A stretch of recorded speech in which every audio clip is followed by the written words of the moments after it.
Durst present, Mr. DeGuerin, and we have Mr. Lewin, Mr. Miata, and Mr. Milius for the people. I've excused Mr. Chesnoff. He'll be with us in just a little bit, but you can proceed in his absence. Mr. Lewin, you may commence your examination. Mr. Durst, I want to show you page 2 of a 10-page document. I don't think this is marked, correct, Mr. Milius? And you need to turn on that television again, that screen. I know Mr. Balian was on that. He was. He lost a vital member. I have excused him also for the afternoon.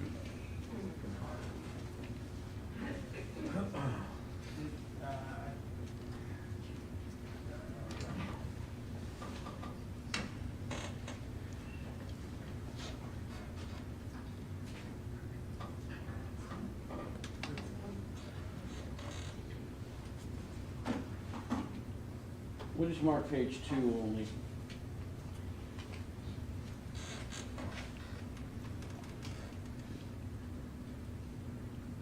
Mr. Durst, I would like you... Wait, let me mark it. I think we were at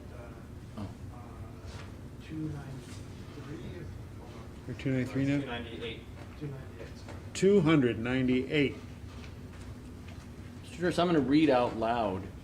On page 2, it says, in the winter, 94 to 95, Bob decided he didn't want to commute to New York City, abbreviated, anymore, and I would have to transfer to a school in NY. I felt uprooted in a sense, but agreed and was accepted to NY University.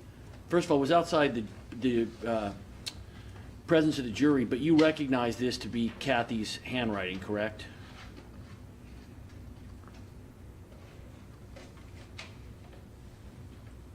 Oh, it's Kathy's handwriting. Can I describe the document? Sure. This document was prepared by Kathy at the request of her divorce lawyer, Dale Regas, her second divorce lawyer. Dale Regas asked Kathy to put together a summary of all the bad things that I had done to her in the 12 years we had been together. Mr. Durst, I thought you said you and your wife were not getting a divorce. Didn't you previously testify to that?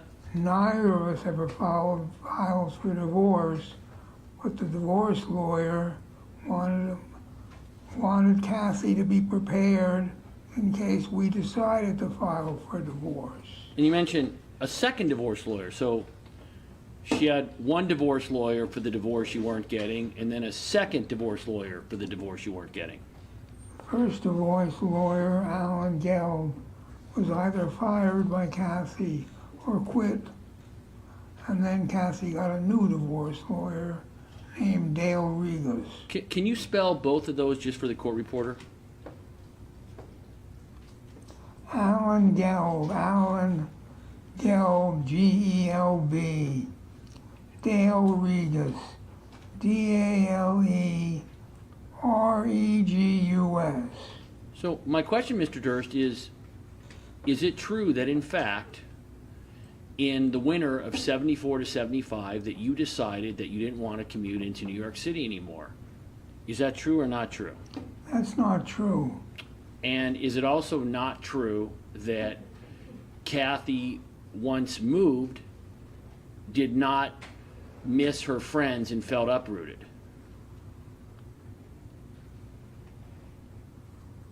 I have no idea. Okay, you can take it down, Mr. Milius.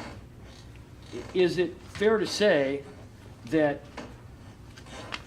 it was not Kathy's idea to willingly leave Western Connecticut State?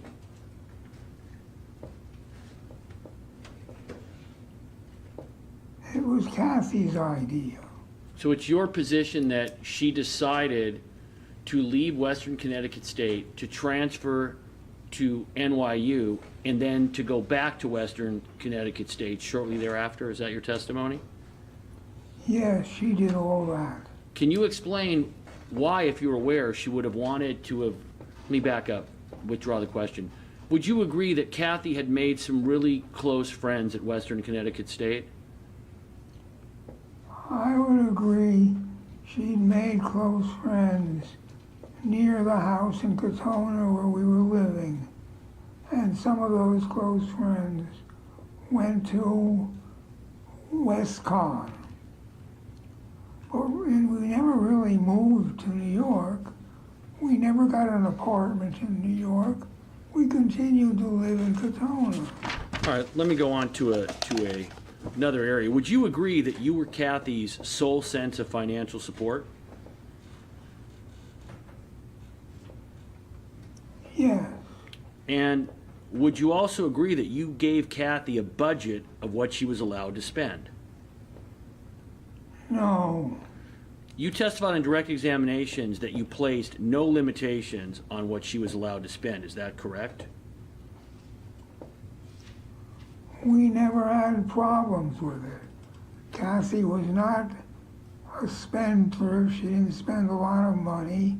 We had a joint checking account. My income distributions from the company went into the account, and Kathy spent what she wanted to spend.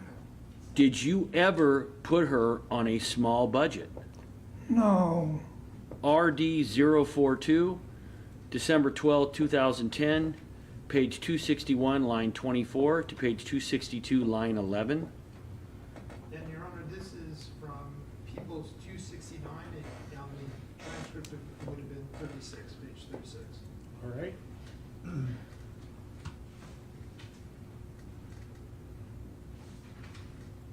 I would give Kathy a small budget. This is what you got for the week or month or whatever it is. If you want to spend more, don't talk to me about it. That's But an did she have any Andrew other source of Jarecki income? quote. No, So whatever she gave her was, that was the that limit. was it. Right, we're getting an abortion, we're getting an abortion.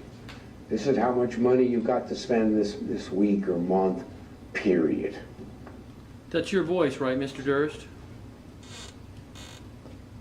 Is that your voice? I said that stuff because Andrew asked me to.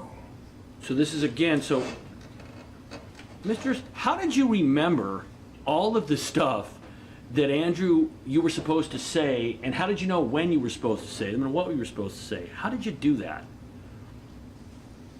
We had a telephone call around 8 o'clock on the mornings that I gave interviews, December 11th, 12th, and 13th of 2010. The telephone calls lasted 15 or 20 minutes, and Andrew told me what he planned to ask and hints of what he wanted me to say. And so you memorized these preconditioned answers that were untrue. Is that correct?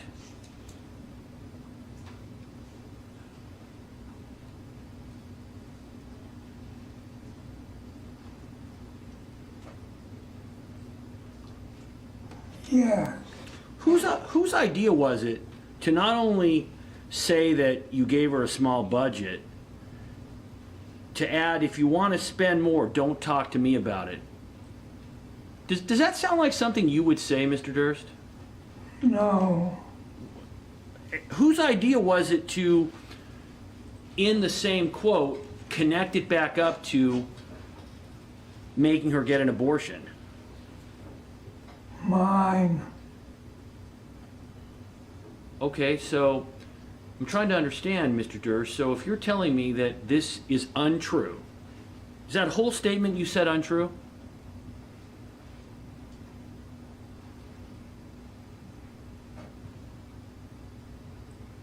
The whole thing about money is untrue.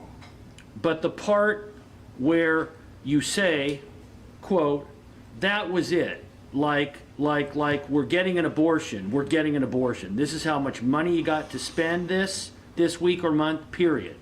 You just said that comment was yours, not Mr. Jarecki, correct? I brought up the thing about abortion. Well, you brought up the thing about abortion, and then you compared it to how you didn't allow her to spend money, correct? That's what you did in this quote. Is that right? Well, the quote's there for everybody to read. That's what I did. So what I'm trying to understand, Mr. Durst, is you just testified that it was Andrew Jarecki's idea to basically talk about a budget. But then you also said that the second part about the abortion and comparing how much money you get and what she had to do with getting an abortion, that was your idea. So I'm trying to understand, since the abortion comment encompasses the budget comment, how is the whole thing not your idea? Well, that's what I said. You don't have a good answer for that one, do you? Well, there's nothing to answer. That is what I said. Overruled. All right.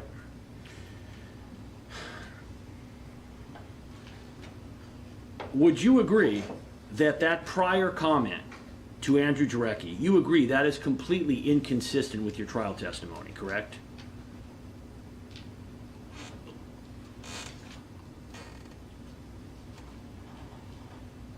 No. So you've just testified that you did not give Kathy a budget at all, yet the statement says she was on a small budget. Can you tell me how both of those things could be true? The statement of giving her a small budget was Andrew's direction.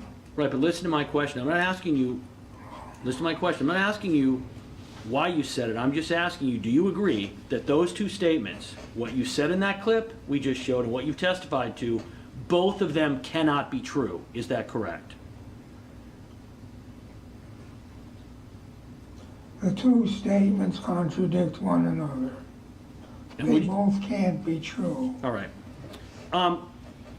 Did it even get to the point, Mr. Durst, where you refused to fix the air conditioning in the Volkswagen that Kathy would drive to school?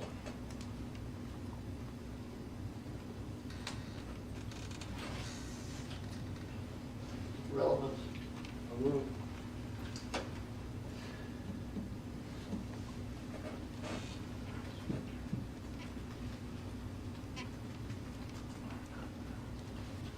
Something's going on with the screen.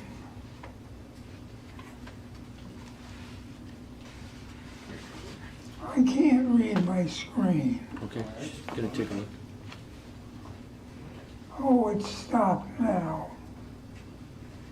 Oh, yeah, it's still there. Is it too small for you now?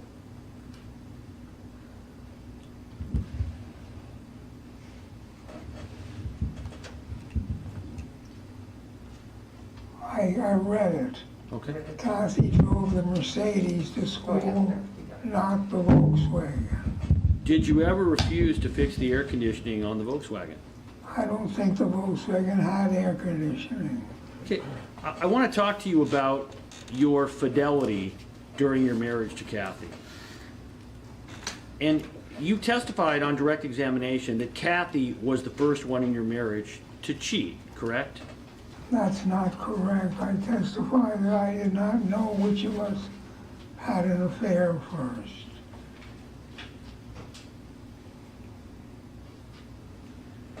One moment. Was your testimony, Mr. Durst, that she first had an affair in October of '81?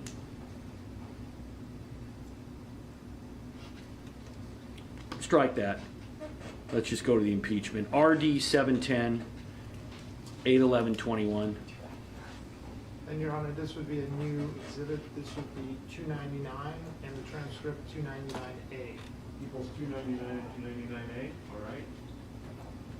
I think the first time I came to accept that she had had an affair was in October of 1981. Did you have other affairs? That is, with other women?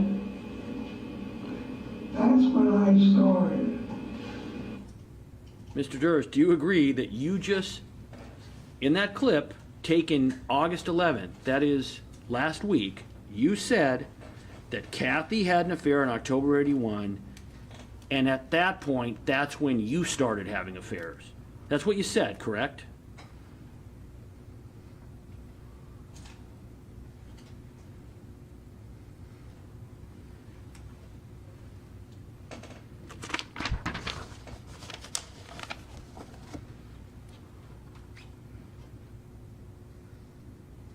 Correct. Well, that's not true, is it? It's what I just said. I think the first time she had an affair was in August of 81, October. Now, Mr. Durst, August, October, sometime in the fall of 81. Mr. Durst, you just said in that clip, you referenced October of 81, Kathy having an affair, and then you said, that's when I started. That is not when you started, is it?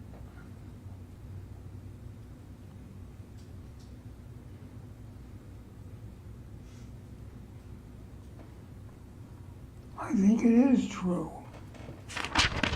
Okay. So you want to stick with that version of events? I'm just trying to give you a chance to change your testimony here. Is that your testimony? I'm not sure what version I'm sticking with. Isn't it true that you were the first one in the marriage to commit adultery? I don't know who was the first one. Isn't it true, Mr. Durst, that your infidelity began years earlier in 1976?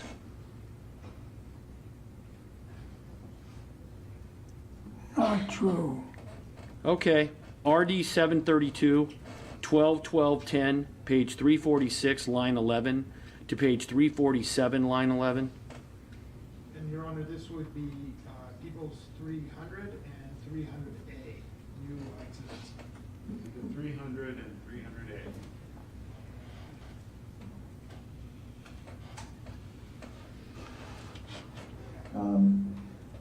So then I think in Kathy's diary, she describes how in May of 1976, she discovered that you were having an affair. And I know that you both had affairs during the course of the marriage, but was this the first time that there was I an remember her affair? discovering that I was having an affair, and it wasn't really an affair. It was the lady I dated twice. I seen in the city when she was staying. I would stay in the city a couple of nights a week, and she would, you know, be up in Katona or South Salem, wherever we were. And I don't remember how she found out, but she found out and confronted me. I said, all right, I did. Was it the first time that you had had an affair? I think so. Did you feel... And it was less of an affair than, you know, meeting somebody and getting in bed. So it was like more of a couple night stand or something? Yes. Mr. Durst, can you please explain how that statement is not completely inconsistent with the sworn testimony you've just given?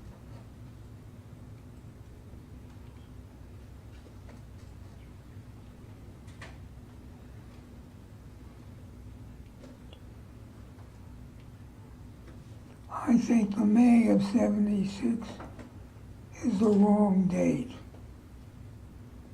I think it wasn't until August or October of 1981 that either of us had an affair.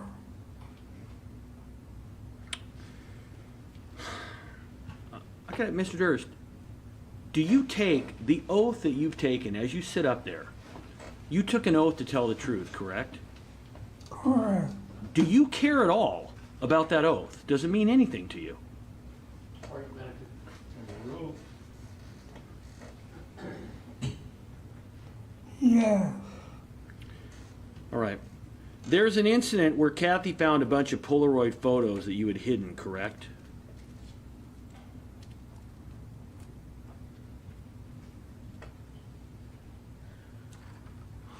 Do you recall that, Mr. Durst?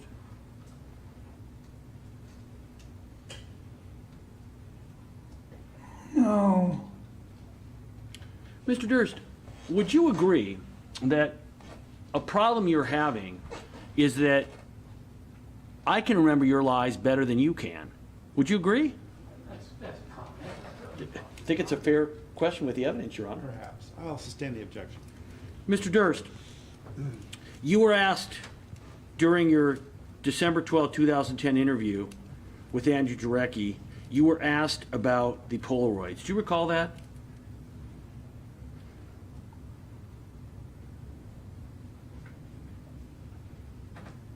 I don't recall it, no.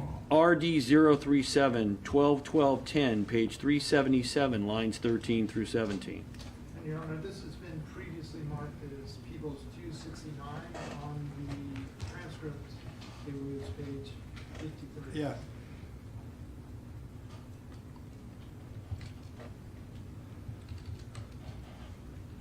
And what was the logic behind the Polaroids?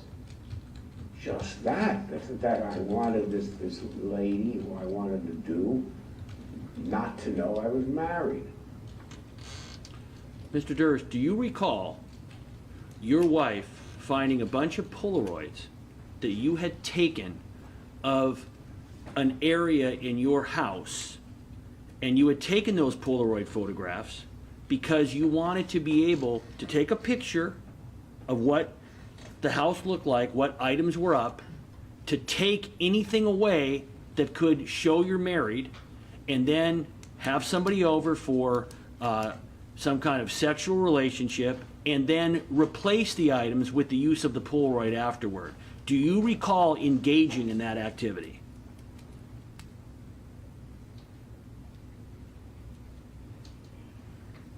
No. So, when Andrew Jarecki asked you what was the logic behind the Polaroids, and you said just that I wanted this lady who I wanted to do not to know I was married, what did you mean by that?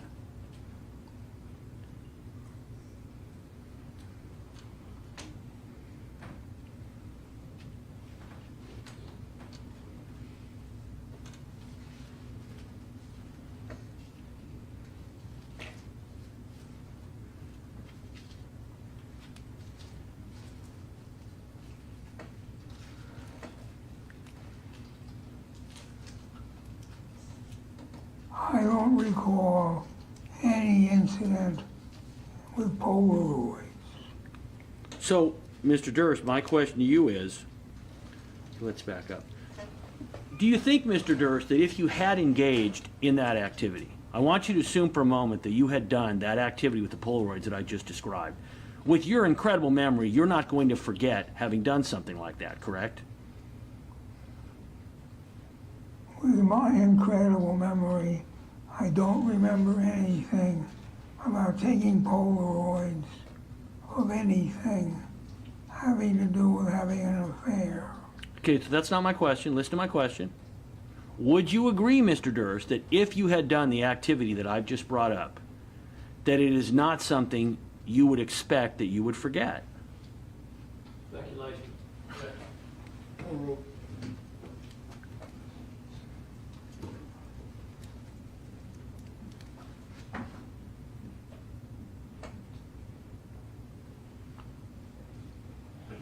It's too hypothetical. I don't know what it is I'm being asked if I would forget. So, Mr. Durst, you were asked, and I just played you the clip, and what was the logic behind the Polaroids? I didn't ask you that question. Andrew Jarecki asked you, and you said just that I wanted this lady who I wanted to do not to know I was married. Explain to me how it means anything other than what I just said it did.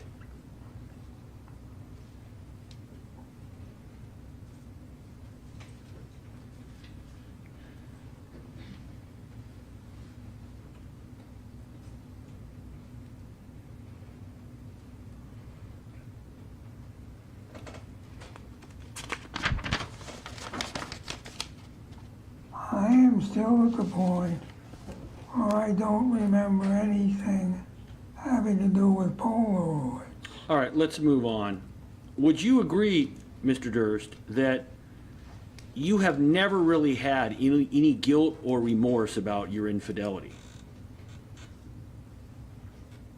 Is that a fair statement? Well, No, that's not a fair statement. Isn't it true, Mr. Durst, that you have said that in essence you believe you're entitled to have as many affairs as you want, but you had a different standard for your wife, correct? No, it's not correct. RD 38, 12-12-10, page 355, lines 7 through 18. Your Honor, this is the same exhibit, People's 269, in the transcript, page 46. Yes.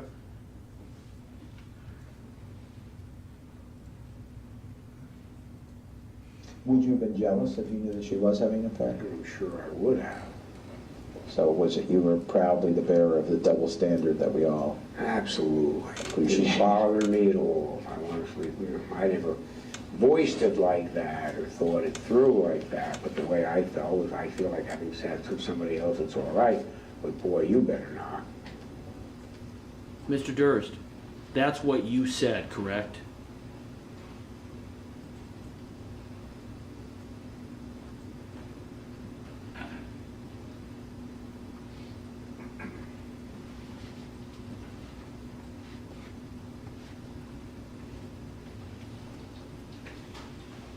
That's what I said.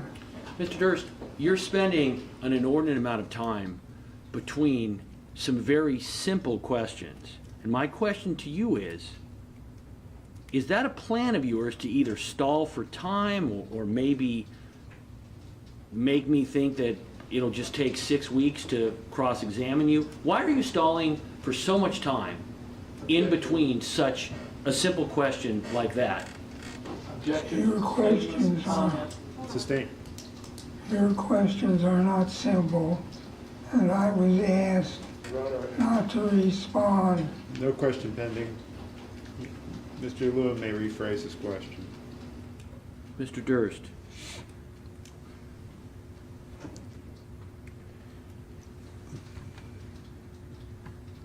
you just heard a clip where you said that you were proudly the bearer of the double standard. Quote, it didn't bother me at all. If I want to sleep, I never voiced it like that or thought about it like that. But the way I felt was, I feel like having sex with somebody else, it's all right, but boy, you better not. Does that sound like the way you talk?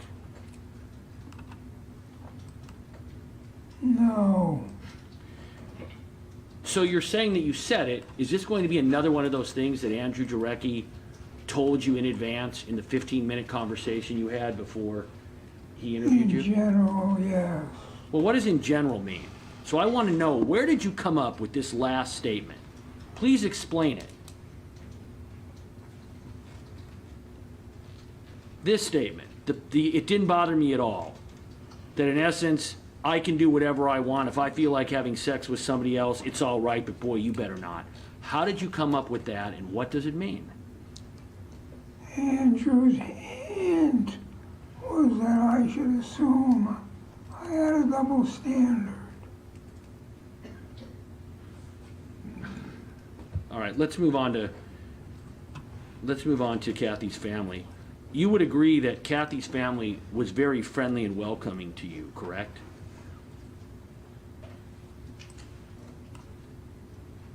Yes.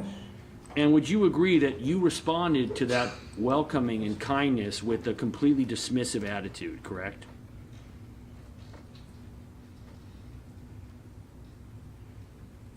Yes. And you would agree that it's not a question of you didn't understand that you were mistreating them, or you didn't get what were proper social norms. You basically just decided that you wanted to treat them however you felt like treating them. Is that correct?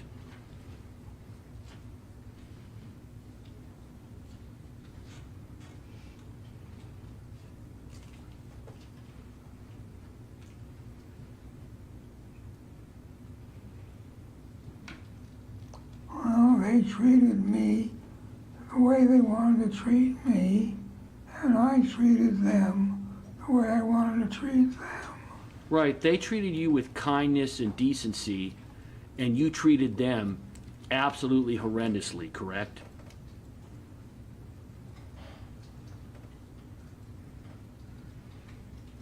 Correct. RD 030-12-1110, page 11, lines 9 through 16. And Your Honor, Mr. Lewin, he just agreed with your question. He agreed. Right. He opposed it, he agreed, so what's the impeachment? Well, Your Honor, it's still, the statement is still an admission. It's still relevant. So because I can play that statement, I can introduce it separately, but I believe that I'm entitled to play him his statement and then ask certain questions about it. In other words, I don't need another independent. Is that what you intend to do? Well, yes. You may, go ahead. 1101A. 1101C, Mr. DeGuerin.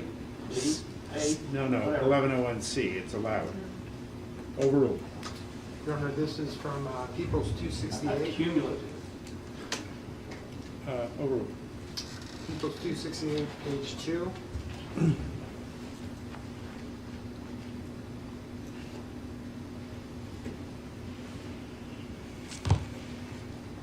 Do you remember meeting her family?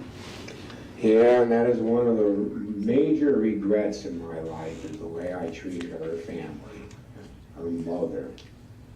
I mean, they'd never met anything like me before. This guy with piles of money, terrible manners.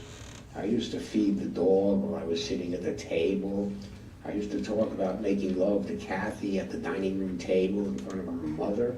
It was absolutely impossible.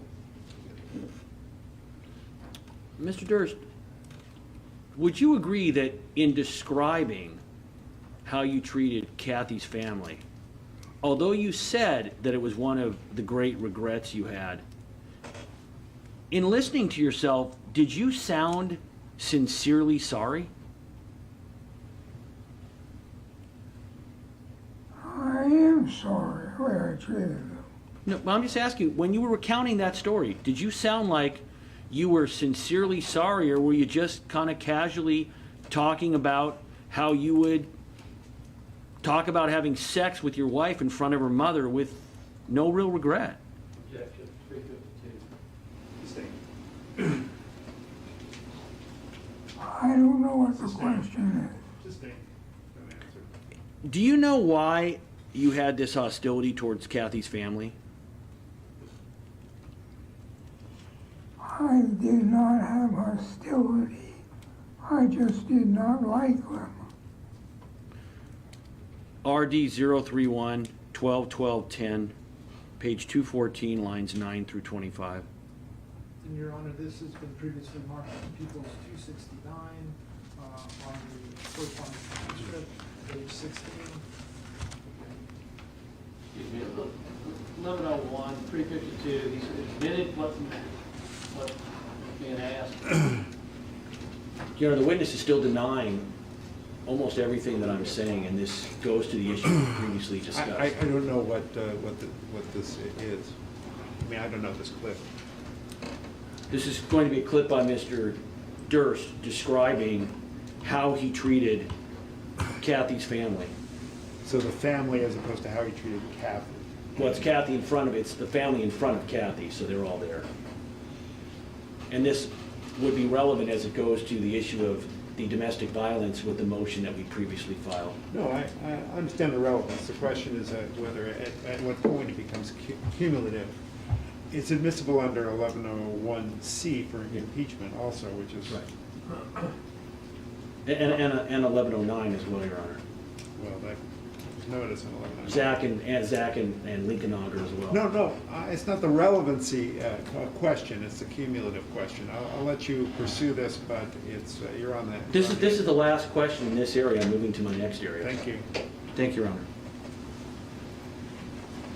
So these experiences with her family were kind of like Bob meets the average American family. Well, more than meet, Bob is forced to spend time with the average American family. Bob is supposed to be polite and cooperative and pleasant and engage in the same conversations that they are. And I just couldn't do that. I just kept feeling like I should show them that I despise these things that they do. And Ridicule these things that they do. do you remember ridiculing in front of them? Well, talking about my penis in front of Kathy's mother, that is extreme as I could imagine. Mr. Durst, why did you feel the need to treat her family that way? That's all Andrew. 100% Andrew's suggestion. And I should hate the American family. So you're denying, Mr. Durst, that you felt this way or said these things because they were true. Is that correct?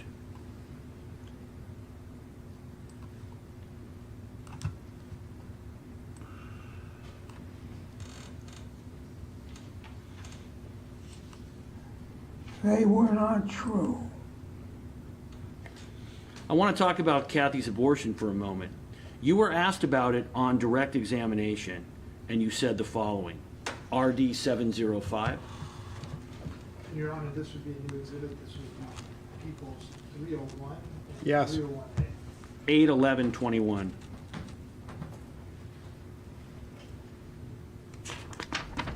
She woke up one morning and she had what she knew was morning sickness because she had watched her three big sisters go through it. So it was early on, just a year after you got married. That would make it 1974.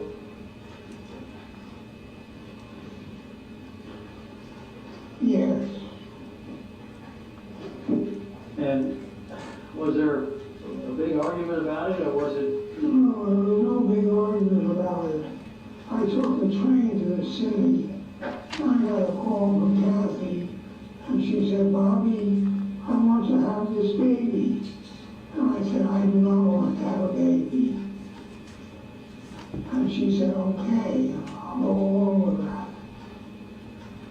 She said she's looked into places where she could get it done, and there was a little clinic right in downtown Arizona, and she wanted me to come home and bring her to the clinic.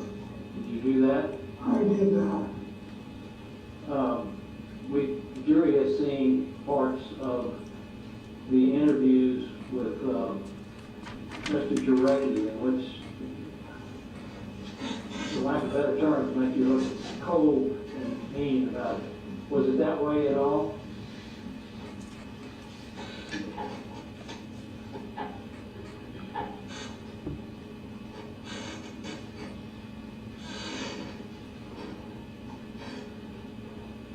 Cold and mean. I don't know. I mean, we just talked about it. Did that subject ever come up again between the two of you? Well, certainly it came up periodically. Kathy would want to talk about maybe someday we'll have children or something. But my question, I guess, is, was that a very contentious part of your relationship, or was it not? Well, once it was done, it was done. Mr. Durst, does that statement by you, does that accurately describe what happened with respect to you and your wife in the abortion? Yes, Is that a truthful version of what happened? yes. In actuality, you responded with a very forceful ultimatum to your wife, correct?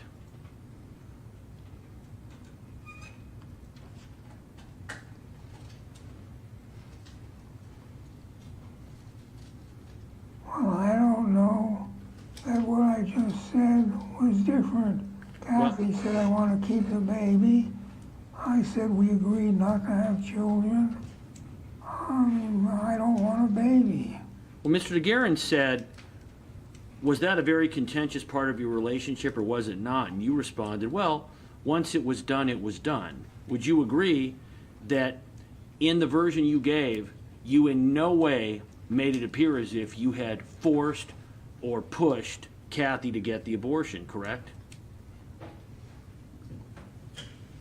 I don't know if I didn't force her. Whether I pushed her or not, I don't know. I said I don't want to have a baby.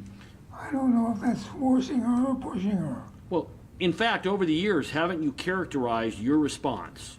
Haven't you used the words that you forced Kathy to get an abortion? By force, I don't mean that you held her down, meaning you told her, you're going to get an abortion or we're done. Correct? Correct. So, Mr. Durst,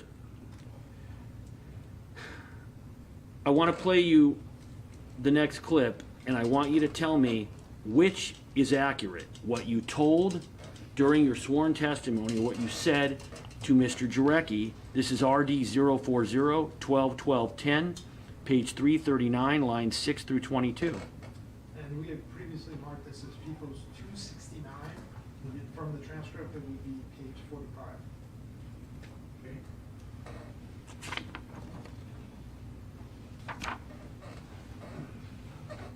And how do you remember her letting you know that she was pregnant? How did you find out? She called me. She'd thrown up a couple of mornings, and she said she was going to see the doctor, and she called me during the day and said, I'm pregnant, and I want to keep this baby. And I said, I'm coming home. And I left the office and went back there, and we had a confrontation. I said, I told you from the beginning I didn't want children.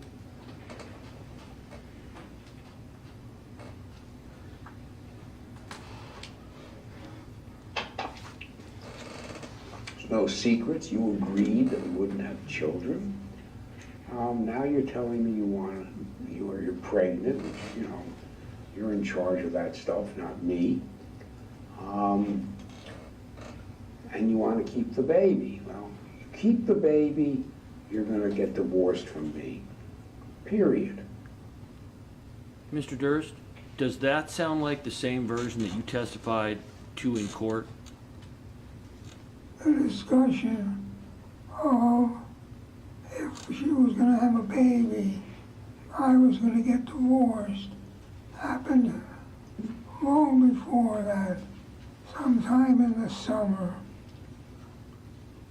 Mr. Durst, you characterized in your statement to Andy Jarecki, you said that you went back there and you and Kathy had a confrontation.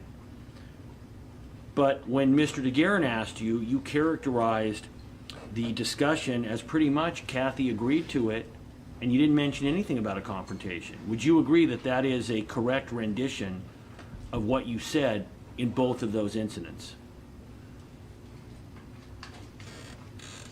There was no confrontation. Confrontation, if that's what you want to call it, happened 3 or 4 months before that in the summer. When she got pregnant, she agreed rapidly that we had agreed not to have babies then. Kathy brought up, part of my reasoning was that I felt we were too young. Kathy brought up, oh, maybe we can do it in the future. And I said, all right, in the future. Can you explain, Mr. Durst, when you use the words, these are your words, well, if you keep the baby, you're going to get divorced from me, period. That's how you talk, isn't it? That sound like something you say? That sounds like something I'd say. Yeah, you like to say the word period to emphasize your point, correct? That's kind of a Bobism, right? I don't think I can answer your question. Sometimes I emphasize my point by saying period. So I guess my question to you, Mr. Durst, is can you tell me how the statement, well, if you keep the baby, you're going to get divorced from me, period. Can you tell me how that's not contentious? I don't remember it being, contentious. You also testified, you said that once it was done, correct? Correct. And what you meant by that was in response to Mr. DeGuerin asking you, was that a very contentious part of your relationship or was it not? And when you answered, well, once it was done, what you were saying was that basically it was not a contentious part of your relationship, that Kathy accepted what you had told her to do, and that you both moved on. Is that correct?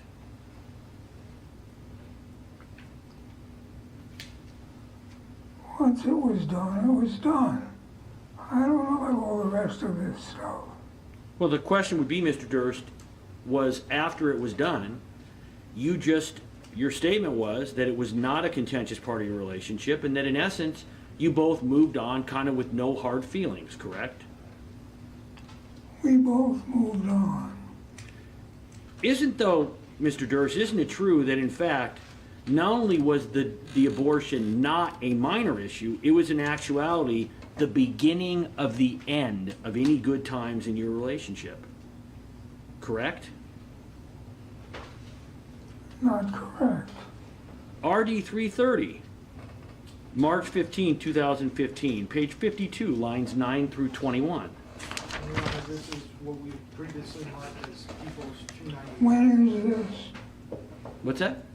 This clip you're playing, when is it? Our interview, March 15, 2015. People's 299. 291. 291? Yes. Sorry. By the time Kathy disappeared, you didn't feel the same way about her that you did before, right? I mean... Oh, no. I mean, Gilberta has it right in her quote when she first met us. We were in love. Right. Period. No two ways about it. We were in love. That lasted about 2 years. Right. And then we had the thing with the abortion. Right. And that was the end of it. I don't feel that way at all. I'm surprised I said that. Well, you can't blame Mr. Jarecki for this one, correct? Correct. So, you're agreeing you said it, correct? I agree I said it. Did I give you a script in advance or tell you, here's what I would like you to say during our interview for your plea bargain? No. So, you would agree that everything you just said there came completely from your own mind, from your own mouth, from your own memory, correct? Correct. And you would also agree, Mr. Durst, that you have to admit to that. You don't have a choice because it's in front of you, it's being played to you, it's not from Jarecki, you're trapped. Like a little rat in a cage. Objection. Comment, it's argument. I'll withdraw the Sustain. last part. Sustain. But you're admitting it, Mr. Durst, because you don't have a choice but to admit it, correct? I don't know what I'm admitting. I have no idea what your question is. My question is that this is a statement that impeaches what you just said and what Mr. DeGuerin asked you about, that in essence, the abortion was not a contentious part of your relationship and that you both moved on. This statement you have just agreed is accurate and is what you said, and it states that once she had the abortion, quote, that was the end of it, correct? I am Objection. I overruled your objection. They made it yet. I am surprised I Repeating your said that. objection. I do not remember feeling that at all. I hadn't stated my objection yet. What's The your abortion was before we My bought objection the was house. The first part of it was a comment and an argument. Overruled. Go ahead, Mr. Durst. If you can answer. You started to answer and we couldn't hear you. The abortion was before we even bought the house in South Salem. When we were living in South Salem, we were in love. I do not think abortion was the end of our loving relationship.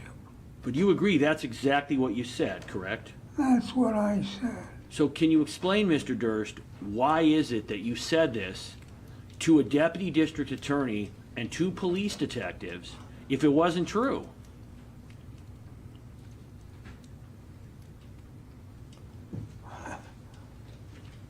Why would I talk to the district attorney and tell him something that wasn't true?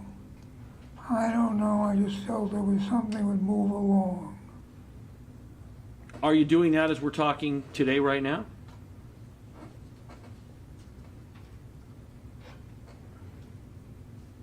No.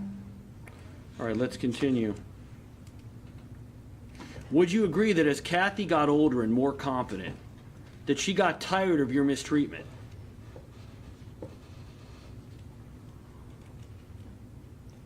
I don't agree that I was mistreating her.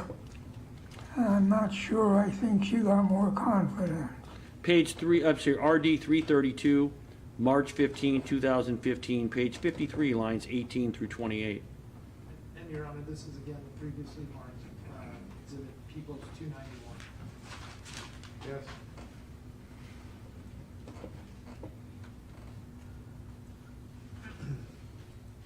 So as she got older, more confident, and a little bit, do you feel like she kind of, I mean, this is a,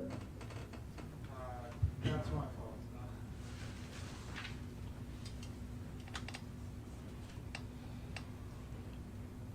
I think we're gonna have to skip that one. Okay, let's go to RD. Well, we could play just the audio. We have a transcript. The audio's right. Okay. You know what? It's okay. Go so add, Sure. Yeah, go to RD 055 121210, same point, page 194, line 21 to page 195, line 21. And that is from Peoples 269, the transcript section is page 10.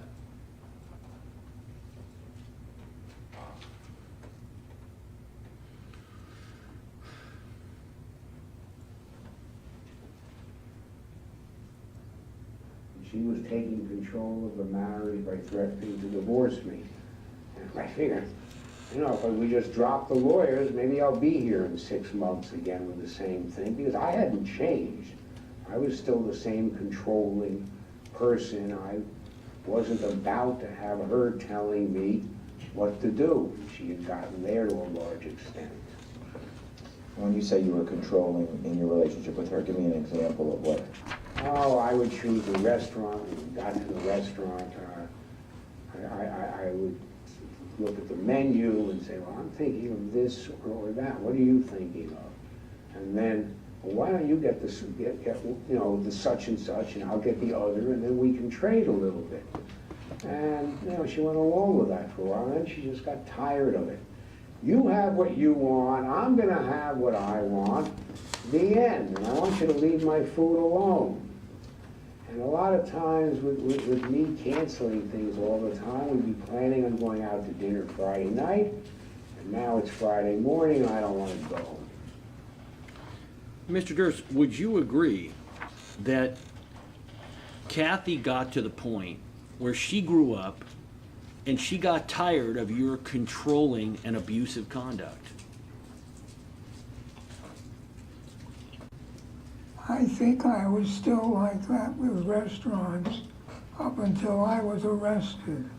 I was a real pain in the ass to everybody because I would always be pushing everybody to share this, that, or the other thing.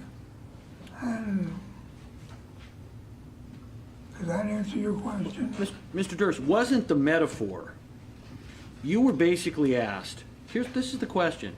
Let me just back up for a second. You would agree, Mr. Durst, that you have a pretty good understanding of yourself, who you are, right? Would you agree? I would agree. And the issue for you is not that you don't understand who you are or how you act or what you do. It's that in the end, you want to do what you want to do, correct? But I don't think that's different from anybody else. Everybody wants to do what they want to do. Well, so you were asked in this question, Mr. Jarecki asked you, when you say you were controlling in your relationship with her, give me an example. And you gave a very kind of a metaphor for your relationship, correct? You talked about how you ordering her food and controlling her, that Kathy got tired of and is like, no, leave my food alone, etc. You use that metaphor of the restaurant and ordering food, again, as a metaphor for your relationship, correct? I was describing Kathy and I at dinner. Mr. Durst, the question was not to describe you and Kathy at dinner. The question was, quote, give me an example of how you were controlling in your relationship. And that's the example you chose to give, correct? Correct. You're not going to tell me this is another one that Andrew Jarecki in advance told you to tell this story, are you?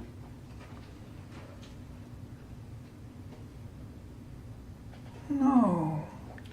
Also, Mr. Durst, you again mentioned, you talked about threatening divorce. So I just want to understand, is your point, you've said you and Kathy were not getting a divorce. Does that simply mean that you hadn't done the paperwork?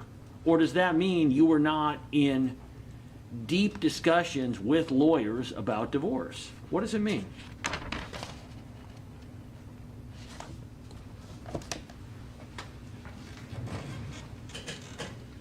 I don't remember threatening divorce. All right, I want to talk about Kathy's alleged use of alcohol. During direct examination, you told a story about Kathy becoming drunk at Susan's book party, passing out and injuring herself seriously enough that you had to take her to the hospital. And my question to you is, what made you tell that story? What was the point of that story? I think it was an answer to a question. Was it an attempt to try and set the stage for Kathy being some kind of stumbling drunk? I think it was an answer to a question. Was that a question that you went over in advance with your lawyer that you knew was coming?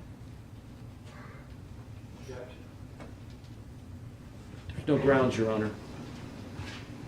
Without grounds, I'm not going to sustain an objection. Go ahead. Going into conversation with his lawyers, Your Honor? That's not a legal ground, I'm Your sorry, Honor. what's your objection? Privilege. Okay, now you've stated a ground.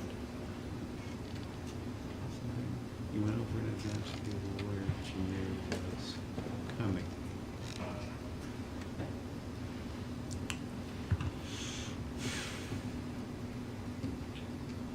Just so it's clear, I'm not asking about the content, I'm asking simply if he was aware the question was coming, if he discussed it. I'm not going to ask about the specific discussion about So limited, you may ask. Mr. Durst, is that a question that you discussed with your lawyer and that you knew was coming? I'm not sure what the question is that I was supposed to have discussed with my lawyer. You should stay away from it, don't follow up. Okay.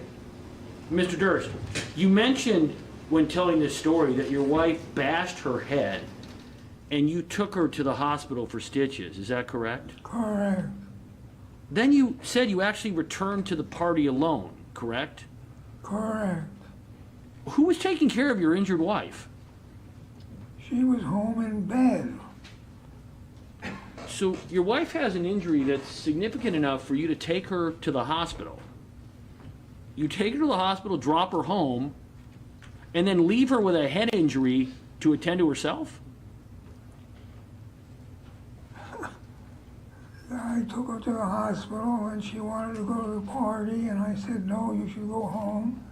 And Kathy said, all right, take me home. I took her home. So you didn't make her walk or take a cab, you drove her. We took a cab from the hospital home. Would you agree that you actually took pleasure in demeaning and humiliating your wife? And this is a prerequisite to the question about your brother Tom's testimony regarding the December 1981 incident. So the question is, would you agree that you took pleasure in demeaning and humiliating your wife? I never demeaned my wife and I never humiliated her. And in terms of Tom's testimony, since you've brought it up, Tom was supposed to come to our house in Riverside Drive for dinner. Tom testified when he got there, Kathy was wearing a sheer nightgown, and he was embarrassed, and he left. So, Mr. Durst, I want to just back up. You realize you just said, I never humiliated my wife, I never demeaned my wife. Do you realize you just said that? That's what I said. So, grabbing her hair or by the coat or by the neck, etc., and dragging her out of the house in front of her family at a birthday or Christmas dinner, would you call that demeaning or humiliating? No. Whatever I did, Kathy was not injured. Kathy was not bleeding. Kathy did not need to see the doctor. Whatever I did left the party. Did I ask you, Mr. Durst, if you violently attacked your wife in that situation, or did I ask you whether you considered that conduct to be demeaning and humiliating to your wife? I'm having difficulty with violently attacked. It wasn't so violent. Okay, let me start this again. I'm not asking about violence right now. Would you agree that forcibly removing your wife, either by the hair, the coat, the hat, whichever of the versions you've given, that any of them done in front of her family because she is not in the car fast enough would be a deeply demeaning and humiliating act by you towards your wife? I did not think it was demeaning or humiliating. You said you did not in the past tense. Do you think it's demeaning and humiliating now? Oh, looking back on it, it was ridiculous. Well, I was acting like an asshole and treating them badly. Was it demeaning and humiliating? Looking back on it, what do I think? Was it demeaning? I guess. So when a moment ago you said, I have never humiliated, I've never demeaned my wife, that's what we call a lie, correct? I did not think that what happened at the Christmas party was demeaning or humiliating. Okay, how about throwing a bottle of soda or water at her in a car because she takes too long inside getting food? That's another incident that you described, correct?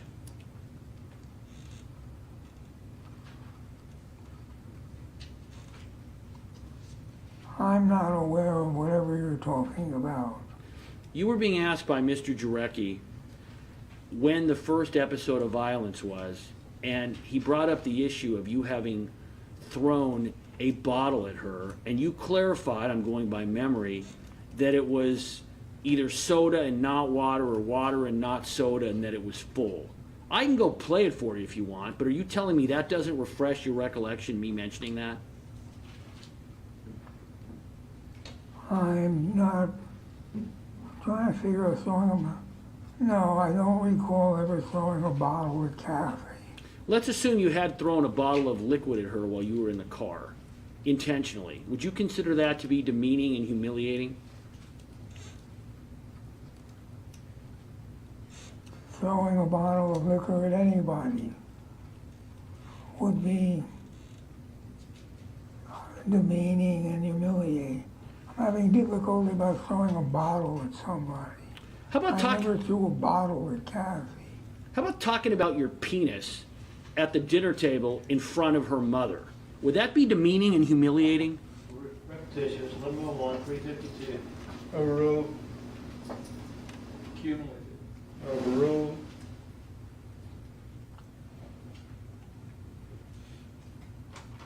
That was nasty. Well, Ms. Durst, certainly you can't argue that it wasn't nasty, but you agree that it was also extremely demeaning and humiliating, with the emphasis on extremely.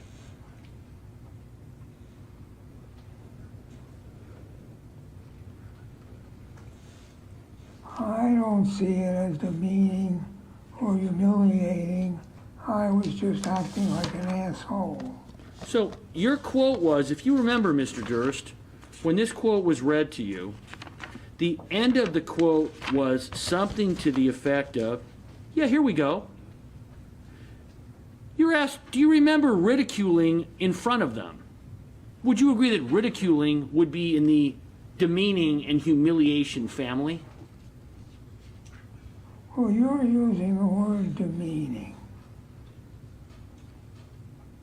So what I'm asking you is, do you agree that ridiculing, demeaning, humiliating are all similar? Would you agree?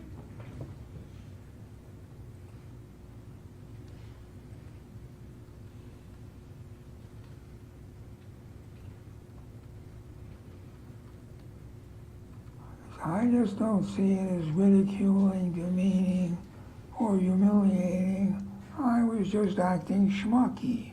Well, so what the exchange was is, you're being asked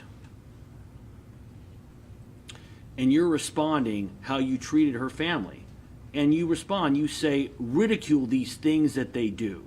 And then you're asked, do you remember ridiculing in front of them? And you respond, well, talking about my penis in front of Kathy's mother, that is extreme as I can imagine. So, Mr. Durst, by your own admission, you're being asked and you're explaining an extremely ridiculing thing you had done, which is as extreme as you can imagine. And now you're telling me you do not consider talking about your penis in front of your wife's mother and other family members at the dinner table to be about as ridiculing, demeaning, and humiliating as it could possibly be. Talking about my penis was ridiculing. What about the fact that you're talking about your penis in front of your wife's mother and family? Talking about my penis in front of my wife's mother and family was ridiculous. And Mr. Durst, that was just another way that you controlled your wife, wasn't it? No. You're basically saying to her, I'm going to treat you how I want, I'm going to talk to you how I want, I'm going to humiliate and ridicule and demean you however I want, and you know what? There's nothing you can do about it. That's what you were doing, correct? Comment, object to comment. What was the objection, Your Honor? Argument. I guess it's argument. Overruled. Oh, okay, thanks. You can answer the question. It was overruled, Mr. Durst.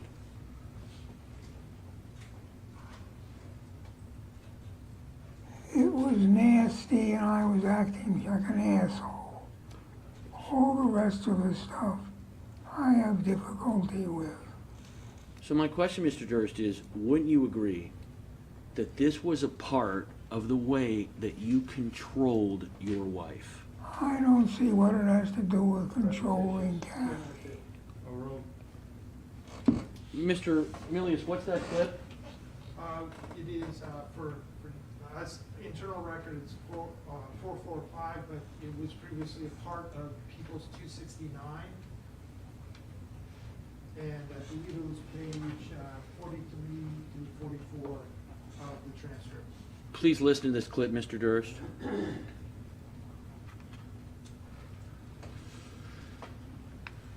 I remember coming back from someplace or other. I don't know what the argument was about. Oh, I know what the argument was about. We were on the thruway, and all you can get to eat on the thruway are these places that they have where you pull off the road and you can get gas and like that. And I said, you know, we're going to be home in an hour, hour and a half. Why don't we just wait from there? Why do you want to get food from here? He said, well, you know, I'll make it real quick. Well, it wasn't real quick. She finally got back into the car. I said, you're supposed to make it real quick. We just wasted half an hour sitting here. And she, anyway, she didn't agree with me, and I thought it was soda in her face. Was it a lot of soda? It was a big cup of soda, big, whatever you want to call it, glass of soda, plastic, of course. And what was, do you think it had to do with sitting in the car and that feeling of... Yeah, we're an hour and a half from home. You want to, you know, get one of these lousy hamburgers and soggy French fries here. You just wait a little while, we'll be home. And I don't want to spend a whole lot of time waiting here. And she was, excuse me, running in. And she went in and came out half an hour later, and I said, this was supposed to be quick. And she said, well, they're just closing it, and I had to get them to turn the grill back on. Something like that, ridiculous. And when you did it, when you threw the liquid on her or whatever, did you throw the cup at her, or did you throw the No, liquid? I threw the liquid. And so she was wet? She was wet. It And was she- cold. Right. And you drove home like that? She drove home like that. And after it happened, did you have, when you had these incidents periodically, did you have, did you feel bad a minute later, or did you feel like justified? Did you feel Absolutely justified. We just waste all this time to get this yucky stuff. Does that refresh your memory, Mr. Durst? I said all that. I don't remember the incident. When you watch that, when you listen to yourself, what's your response when you listen to yourself saying that? How does that make you feel? I don't remember the incident. So you're telling me, even right now, you have no memory of that incident? Correct. Now, Mr. Durst, would you agree that you went into intricate detail during that interview about that incident?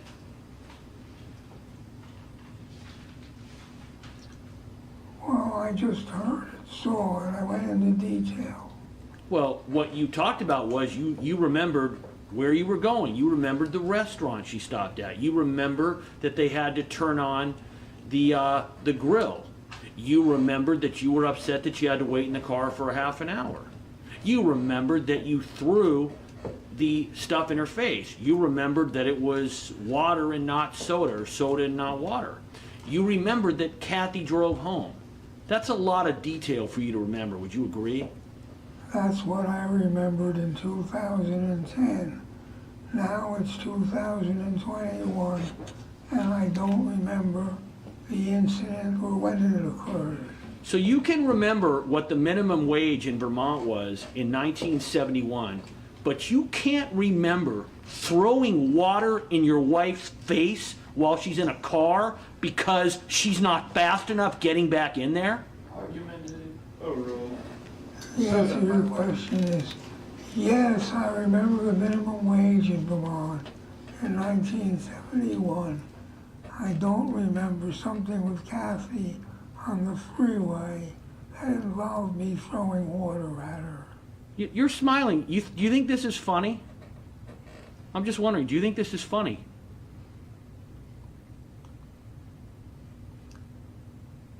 Sitting here, it's funny that whatever this incident was, it was so trivial I forgot it. So, Mr. Durst, let me back up. Would you agree that throwing a huge glass of water at your wife is an extremely demeaning and humiliating action?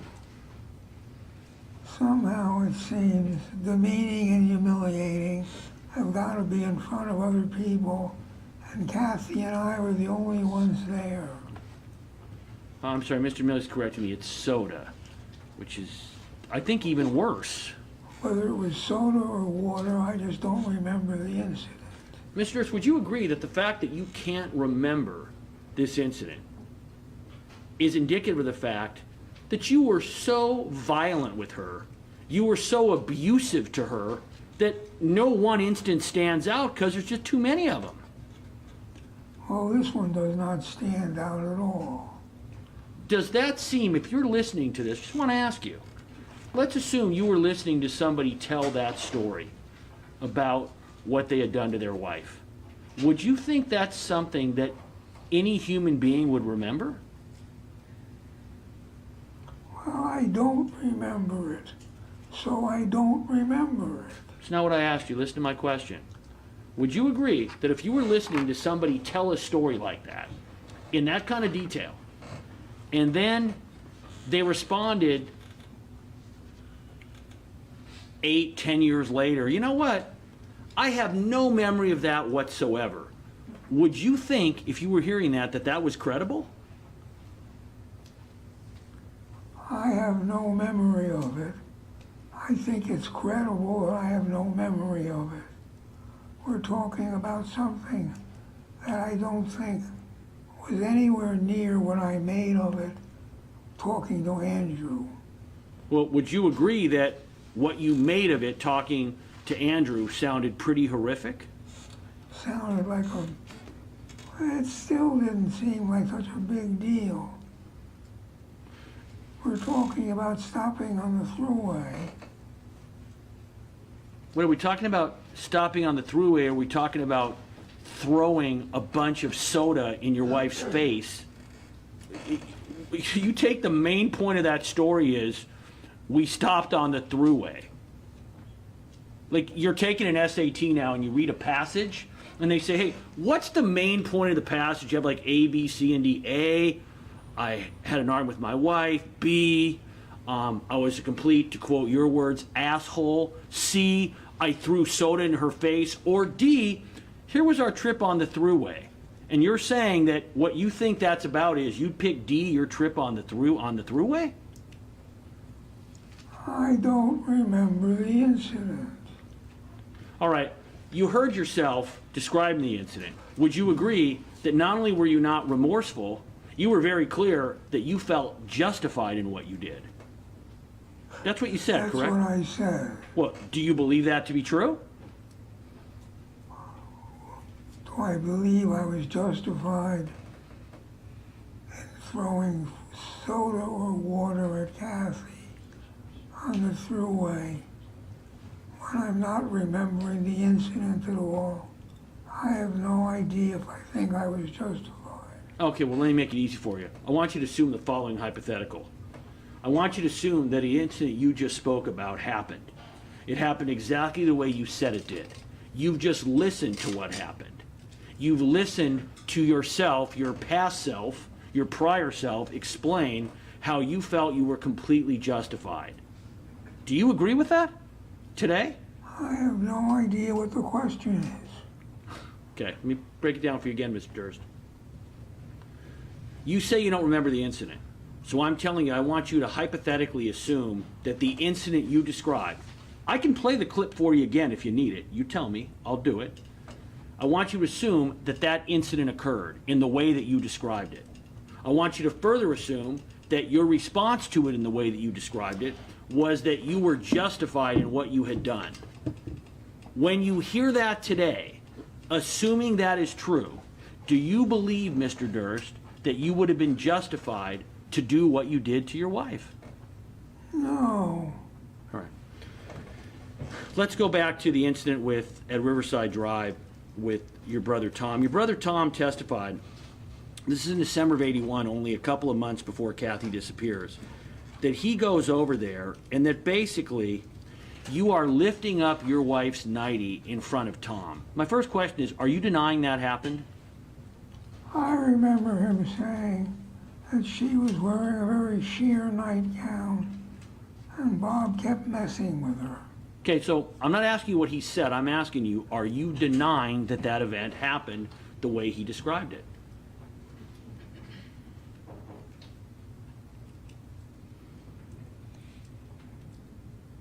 Well, it was his opinion that she was wearing a very sheer nightgown. I don't remember thinking her nightgown was so sheer. Okay, let's get away from the sheer nightgown and let's start talking about the fact that he said that you were lifting up her nightgown to expose different parts of her to him. Did you do that? Not that I recall. So not that I recall is not I didn't do it. So let's go another way. Is that something that you can say, oh my God, Mr. Lewin, there's no way I would have ever done something that humiliating and demeaning to my wife? That's absolutely true. Absolutely untrue. You can't say that, can you? whatever we were doing lovey-lovey. Tom was embarrassed. It was Tom's problem.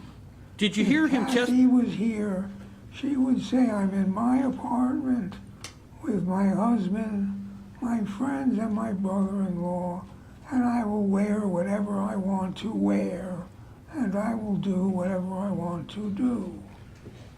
Do you understand, Mr. Durst? He wasn't talking about what she was wearing or what she did. He was saying that you, and his words were, you looked like you were on a power trip and you were exposing your wife and that she did not appear to be enjoying the situation. Are you saying that did not happen?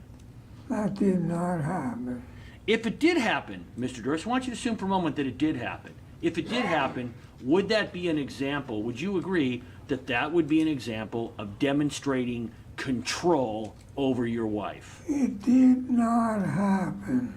Tom was upset and he left, not because of anything that was going on. And if Kathy was wearing a sheer nightgown, it was her choice to wear what she wanted to wear. Listen to my question, please. I want you to assume for a moment. It didn't happen. I'm not going to assume something that didn't happen.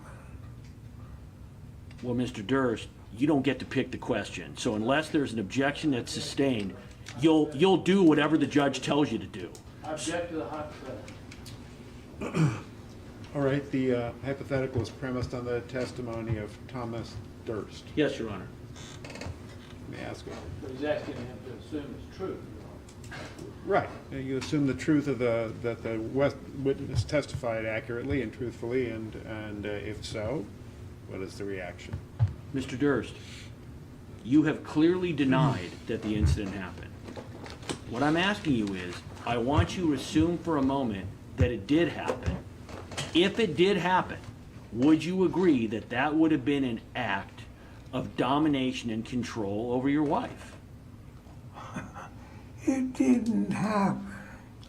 If Kathy had been naked, she would have told Tom he could stay or leave.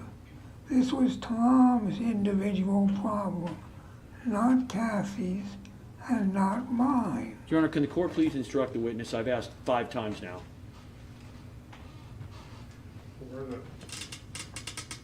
Answer the question, or if you cannot answer the question, then the record will reflect you cannot answer the question. You want me to assume Kathy was naked? No. I want you to assume the following. I want you to assume that Kathy is wearing the flimsy nightgown your brother described.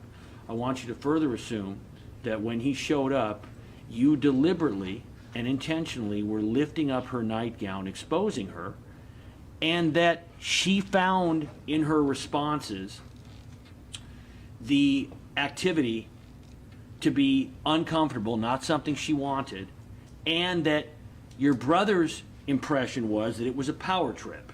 My question is, assuming that happened, if that behavior occurred, would you agree that that would have been an example of domination and control over your wife?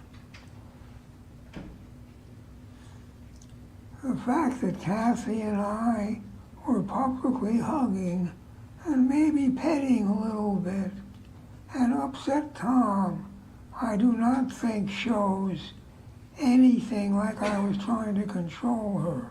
It was the two of us. I'm going to try once more.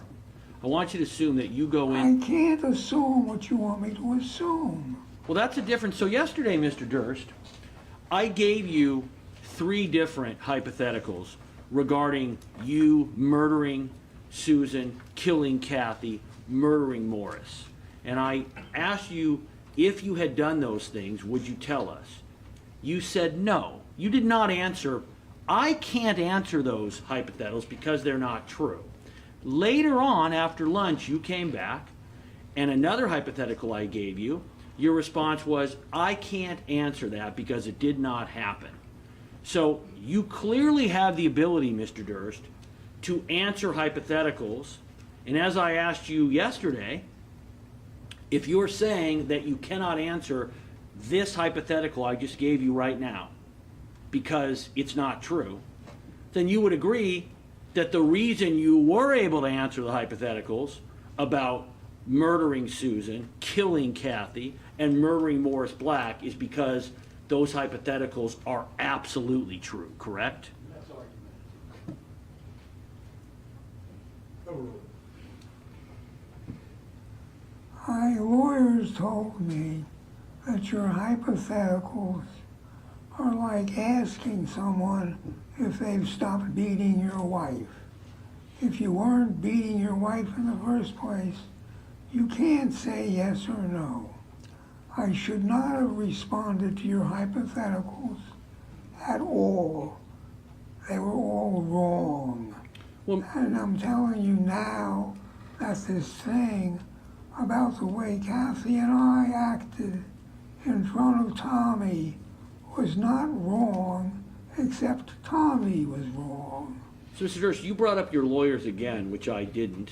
So would you agree, Mr. Durst, that those statements that you made yesterday were devastating, maybe fatal to your entire case? They can be interpreted as a confession to 3 murders. Would you agree? If that's not argumentative, nothing is. I object. Sustained. I would agree that they were not devastating because I did not kill Morris, and I did not kill Kathy, and I did not kill Susan Berman. There's just the And question I'm was, not going to go along with your hypotheticals. the objection was sustained, the answer stricken. Okay. Mr. Durst. It's time for our break. 3:20 p.m. We'll return. Do not converse among yourselves or with anyone else on any subject connected with this case. Do not form or express any opinion on the case. Can I approach Mr.